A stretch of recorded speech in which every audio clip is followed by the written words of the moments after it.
So yesterday we saw how Jesus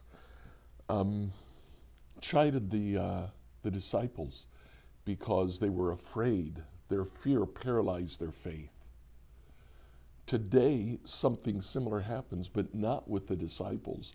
They crossed the lake and they came to a region that was called Decapolis.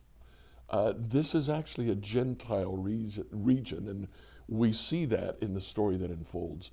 There's a man there who is demon possessed, and the demon possessed man runs to intercept Jesus before he can get to the town.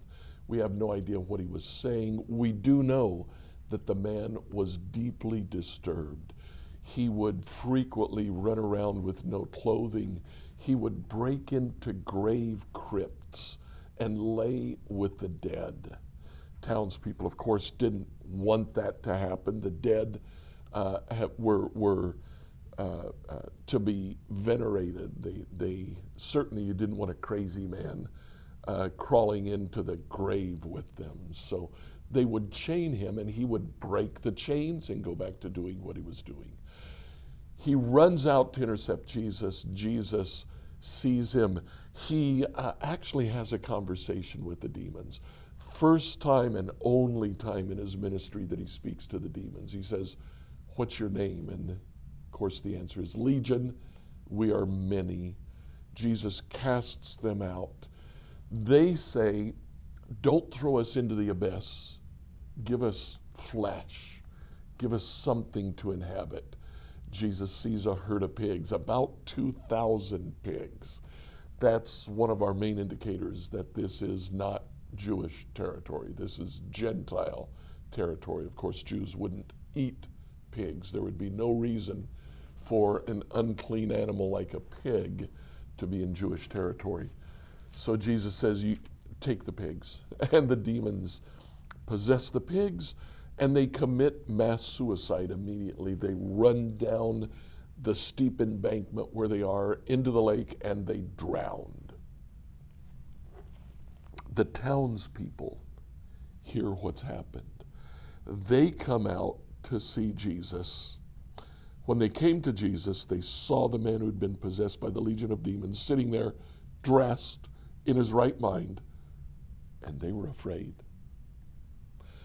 Now, as a result of their fear, and when they saw what had happened to the herd of pigs, the people pleaded with Jesus to leave. Here's yet another case where their fear paralyzed the possibility of faith.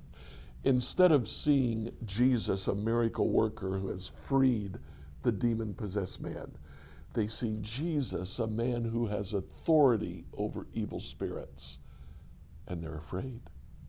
They don't know what to make of that. So they beg him to leave. The demon-possessed man, on the other hand, is sitting with Jesus, talking to him for the first time in years in his right mind. Now, because they're in Gentile territory, there is no danger of news about the Messiah leaking to the Pharisees. And so Jesus tells this man, "Go home to your family. Tell them how much the Lord has done for you, how he has had mercy on you." The man went away and began to tell in the Decapolis how much Jesus had done for him, and the people were amazed. Do you know what this region is? It's the region that includes the city of Damascus, where the church began to explode after the day of Pentecost. I wonder how many of the people attending that church heard first from a demon-possessed man who had been freed by the Lord Jesus.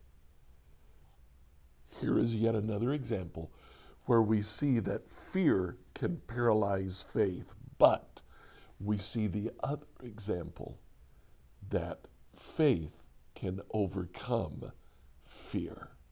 That's what happened with the demon-possessed man who began to spread the news of Jesus. Today, I just encourage you, let your faith overcome whatever it is that holds you in fear. I look forward to seeing you tomorrow.